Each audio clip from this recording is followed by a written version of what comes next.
Bonjour à toutes, j'espère que vous allez bien. Alors, cette semaine, comme vous le savez, pour certaines, j'étais en live avec les mamans de Just for Mum pour évoquer la question de la rentrée. Et du coup, j'avais envie de vous partager un petit peu ce qu'on avait évoqué ensemble ce jour-là. J'avais envie qu'on parle de ce fameux tunnel de la rentrée, qu'on évoque notamment quel était le constat actuel de cette période pour la vie des femmes, qu'on évoque évidemment les conséquences que cela a sur notre façon sur notre vie en fait. Et puis bien sûr qu'on voit comment on pouvait aborder les choses du coup un petit peu différemment pour reprendre un peu la main et ne pas se faire happer par notre tsunami de la rentrée et puis surtout pour réussir à changer ce qu'on a envie de changer de façon concrète. Donc, ce que je vous propose de faire, c'est de prendre un petit papier, un petit crayon avec vous pour éventuellement pouvoir mettre en application des leviers tout de suite et puis surtout répondre à quelques petites questions que je poserai au fur et à mesure de cette vidéo. Donc, moi, je constate, c'est que clairement, la rentrée, tout comme le tunnel du mois de juin ou le tunnel des fêtes de fin d'année, c'est clairement un sprint, mais pendant 10 kilomètres. Parce que franchement, quand on parle de la rentrée, de la reprise et donc du retour des vacances, on pense défaire les valises, faire les lessives, refaire le plein de courses, le grand ménage, fournitures scolaires, rendez-vous médicaux, inscription aux activités extrascolaires, administratifs de l'école, du collège, etc. Gérer les émotions des autres à l'idée de la reprise, évidemment les nôtres, on les met de côté. Remettre évidemment en ordre la maison pour se dire je rattaque du bon pied la rentrée, gérer les centaines d'emails qui se sont accumulés dans votre boîte mail en un temps record pour être bien à jour et au fait des sujets professionnellement parlant, rattraper professionnellement potentiellement les conneries qui ont été faites pendant que vous n'étiez pas là, reprendre aussi le rythme des sorties d'école, redevenir taxi professionnel pour reprendre le suivi des activités extrascolaires, reprise des devoirs, évidemment, se mettre la pression aussi pour éliminer les excès des vacances et reprendre une activité physique potentiellement plus régulière. Changer aussi d'organisation pour retrouver un nouvel équilibre et surtout ne pas finir tête dans le guidon complètement sur les rotules dans quelques semaines. On parle aussi, moi ce que je constate aussi quand il s'agit de la rentrée, c'est de toutes ces bonnes résolutions aussi, toutes les choses qu'on a envie de mettre en place, qu'on a envie de changer. Évidemment, en parallèle, rester dispo socialement, euh, familialement parlant, maritalement parlant aussi. Bref, vous l'aurez compris, puisque comme moi vous le vivez, on est en mode Bill Murray dans Un jour sans fin, et on a quand même un peu de mal à lever la tête du guidon et sortir la tête de l'eau avant justement les vacances de la Toussaint. C'est un peu chaud. Donc, donc, c'est quand même pas simple à gérer parce que beaucoup de choses arrivent en même temps, beaucoup de pression à vouloir tout faire parfaitement parce qu'évidemment, ça ou rien, on ne sait pas faire autrement. Et du coup, beaucoup de pression, beaucoup de stress, beaucoup de débordements, beaucoup de choses à faire, beaucoup de choses qu'on veut changer. On a envie de tout révolutionner en même temps et c'est quand même un peu complexe. Donc la question que moi j'avais envie de vous poser, c'est comment est-ce que vous vivez les choses et peut-être de décrire en quelques mots comment vous vivez la rentrée de votre côté. Donc de vous le noter pour avoir aussi une prise de conscience et de recul sur comment ça se passe pour vous. Donc, c'est vrai qu'on a l'impression un peu de vivre ça comme une fatalité chaque année, euh, mais le problème, quand on fonctionne comme ça à chaque fois, chaque année, c'est que on se fout une pression de malade pour que tout soit parfait. Donc, du coup, c'est quand même complètement contre-productif parce que se mettre la pression en général nous permet d'être d'autant plus débordés et de ne pas savoir par où commencer et du coup de se mélanger des pinceaux et de ne pas y arriver parce on n'a pas de structure. On est en abnégation totale de soi, donc nos besoins, nos envies, nos émotions, on met tout ça de côté et puis on verra ça plus tard. Donc ça, c'est un vrai sujet parce qu'on est en négation de soi, on ne sait absolument plus ce qui nous fait envie, ce qui nous fait plaisir, ce dont on a besoin ou pas, parce que clairement, on est quand même relégué au second plan. Donc, c'est un problème.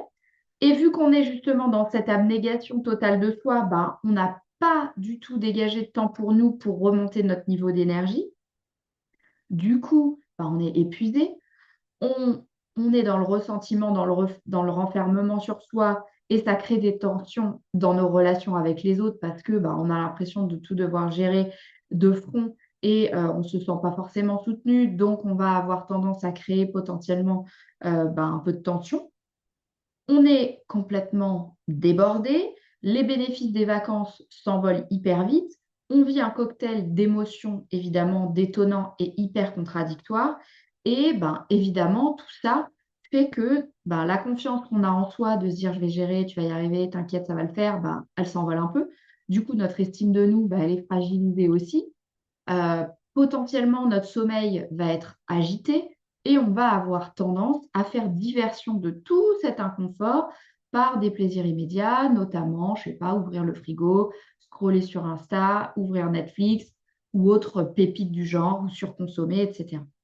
Bref, ce qui se passe, c'est que quand on est dans cette espèce de tunnel de la rentrée, ben, les conséquences sont quand même importantes. Et bref, le tsunami vient de nous passer dessus. On ne sait pas encore si on va se relever et surtout comment on va gérer le reste de l'année. Donc, moi, ce que j'avais envie de vous aider à prendre conscience, c'est effectivement de ces conséquences-là et du coup, finalement, de cette agitation de la rentrée et de la façon dont nous, on va l'aborder.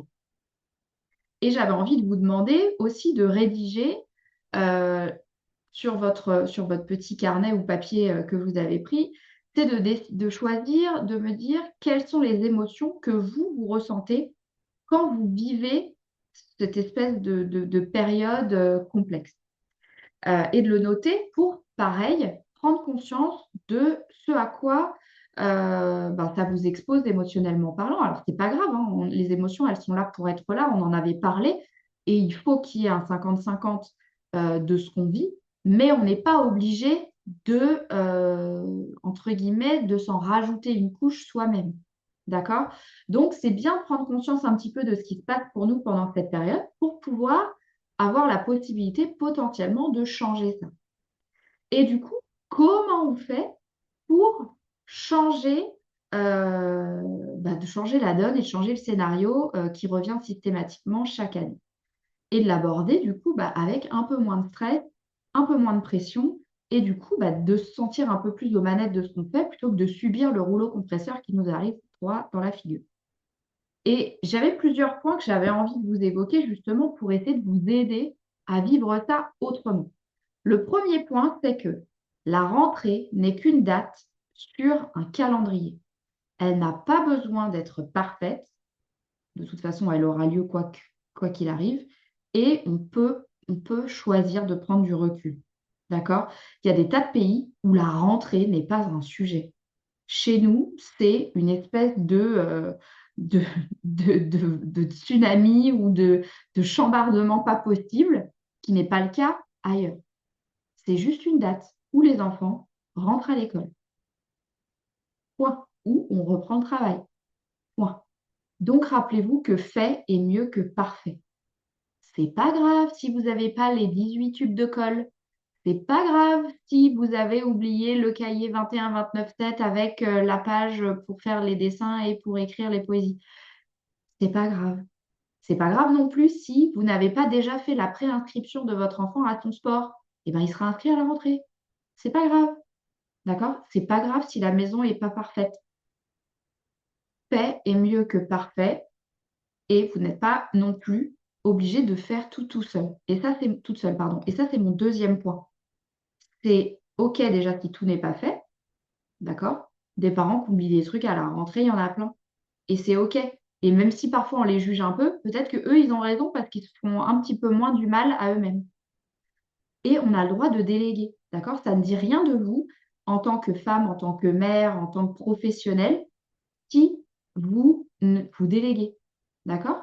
Vous pouvez tout à fait, dans votre vie personnelle, dire, bah, OK, tu fais les fournitures du petit ou du grand, ou tu gères les inscriptions scolaires ou les rendez-vous médicaux, d'accord? Vous n'avez pas à tout gérer toute seule, surtout quand vous êtes en couple, et vous pouvez choisir de lâcher sur certains sujets.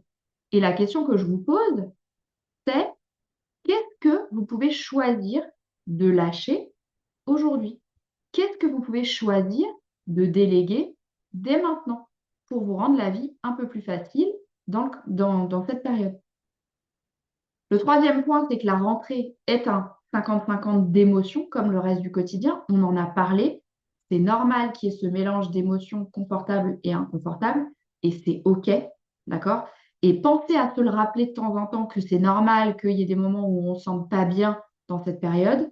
Ben, ça permet de faire baisser un peu la pression et d'arrêter de croire que tout doit être tout le temps parfait et qu'on doit se sentir bien en permanence.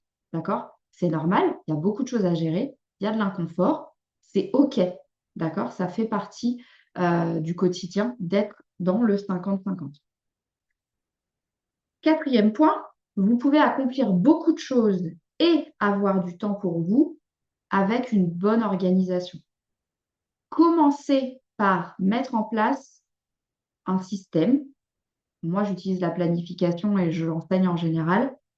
Mais planifier, pour ma part, c'est vraiment essentiel pour garder de la place pour ce qui permet de recharger votre énergie et de commencer d'ailleurs par le planifier en premier, d'accord, pour vous permettre d'avoir un niveau d'énergie suffisant pour faire ce que vous devez faire. Je sais qu'on a tendance à dire je ferai ce que je veux faire une fois que j'aurai fait ce que je dois faire. Et ben moi, ce que je vous impose et ce que je vous même ce que je pense est la bonne chose à faire, c'est de faire l'inverse. Et j'essaie de me le rappeler moi-même tous les jours. Fais ce que tu veux faire avant de faire ce que tu dois faire. Vous devez faire l'inverse. Parce que sinon, on tombe dans le débordement, dans la procrastination, dans le manque d'énergie et du coup, on n'est pas efficace pour faire ce qu'on veut, ce qu'on doit faire, parce qu'on a oublié de faire ce qu'on veut faire. Ou tout simplement qu'on ne sait même plus ce qu'on veut faire parce qu'on s'est complètement oublié en chemin. Autre point, prenez le temps de vous féliciter pour tout ce que vous avez accompli. Vous faites énormément de choses, sauf que c'est devenu d'une banalité sans nom et vous ne prenez même plus le temps de vous féliciter pour tout ce que vous avez réalisé de bien. Profitez-en, cochez, surlignez, rayez, faites ce que vous voulez dans votre agenda ou dans votre to-do list si vous êtes plutôt fervente de ça et prenez votre dose de dopamine. Ça fera du bien à votre cerveau et ça vous permettra aussi de vous récompenser pour ce que vous faites. Ça ne veut pas dire qu'il faut en faire plus pour avoir plus de récompenses. Ça veut dire qu'il faut faire mieux ou différemment pour quand même garder conscience de ce que vous faites de bien et ne pas vous déprécier sur ce que vous n'avez pas réussi à faire ou à faire parfaitement. Enfin, dernier point, n'essayez pas de tout changer à la fois ou de démarrer 1000 projets en même temps. Je sais qu'on voit la rentrée un peu comme, comme une nouvelle année, un peu comme un renouveau, et qu'on n'a pas envie de retomber dans les mêmes travers d'une année sur l'autre. Donc, on veut changer plein de choses. On veut rentrer plus tôt du travail, on veut pouvoir cuisiner maison, on veut pouvoir arrêter comment dire, de tout faire à la maison et mettre en place tout un tas de systèmes pour soit avoir de l'aide, soit partager, etc. On veut pouvoir faire du sport 3 fois par semaine ou plus. On veut plein de choses. Et c'est génial, mais tout à la fois, ça ne marche pas. Donc, choisissez une chose prioritaire à changer ou à mettre en place dans votre vie et commencez petit. Un petit pas tous les jours vaut mieux que de se fixer un truc improbable qu'on n'arrivera jamais à tenir. Utilisez la méthode de fixation d'objectifs que j'ai déjà partagée et que peut-être je vous remettrai aussi en lien dans les notes pour que vous puissiez vous y référer et savoir comment définir et fixer un objectif et surtout comment ensuite on fait en sorte de l'atteindre. D'accord? Donc, pensez à tout ça et essayez de prendre du recul sur cette rentrée. Et demandez-vous, que choisissez-vous maintenant de ne pas faire parfaitement ou de déléguer? Que choisissez-vous de ne pas faire? Qu'allez-vous planifier cette semaine pour vous, pour gagner en énergie? Qu'avez-vous fait déjà de génial jusqu'ici? Pourquoi pouvez-vous vous féliciter aujourd'hui? Que voulez-vous changer en cette rentrée? Choisissez ce qui compte le plus, du coup, et lancez-vous. D'accord? Vous devez prendre soin de vous pour pouvoir prendre soin des autres. Ne l'oubliez pas et prenez du recul. Je rappelle, ce n'est qu'une date sur un calendrier et c'est OK. Si jamais vous avez des questions ou des problématiques bien spécifiques sur le sujet, que vous avez besoin de réponses, n'hésitez pas à me contacter directement, soit dans les commentaires de cette vidéo ou soit par message. Vous pouvez aussi me contacter sur mon site. Et si vous voyez que c'est trop le bazar, que vous vous en sortez pas, que vous n'avez pas assez, que vous n'avez pas de structure, que vous ne savez pas par où commencer, que ça va dans tous les sens, qu'émotionnellement c'est trop pour vous, etc., et que vous n'arrivez pas à gérer, ne restez pas seul face à ça et demandez de l'aide. Moi, mon travail, c'est d'accompagner les femmes justement dans la quête de cet équilibre, de trouver ce qui fonctionne pour elles et de réussir à être là où elles ont envie d'être sur les choses qui sont importantes pour elles, sans complètement s'épuiser, pardon, sans se perdre de vue et surtout retrouver de l'importance sur l'essentiel de leur vie. Donc, ne vous laissez pas déborder et happer par cette période ou par d'autres. On sait très bien comment ça se passe dans l'année et demandez de l'aide. Il y a des clés pour ressortir la tête de l'eau et pour reprendre les manettes de votre existence, pour vous remettre aussi au centre de votre vie à vous. Et pas seulement vivre autour des autres pour qui dont vous devez prendre soin. D'accord? Vous devez prendre soin de vous aussi et il y a des outils. Donc, n'hésitez pas à me faire signe si vous sentez que vous avez besoin d'aide. Je serais ravie de vous aider. Il y a aussi plein d'outils que je propose en vidéo ou en article. Donc, n'hésitez pas à les consulter. Et puis, s'il y a la moindre question, vraiment, vraiment, n'hésitez pas. Je vous dis à très vite et je vous souhaite évidemment à toutes une merveilleuse rentrée et je vous dis une très bonne semaine également. Salut, salut!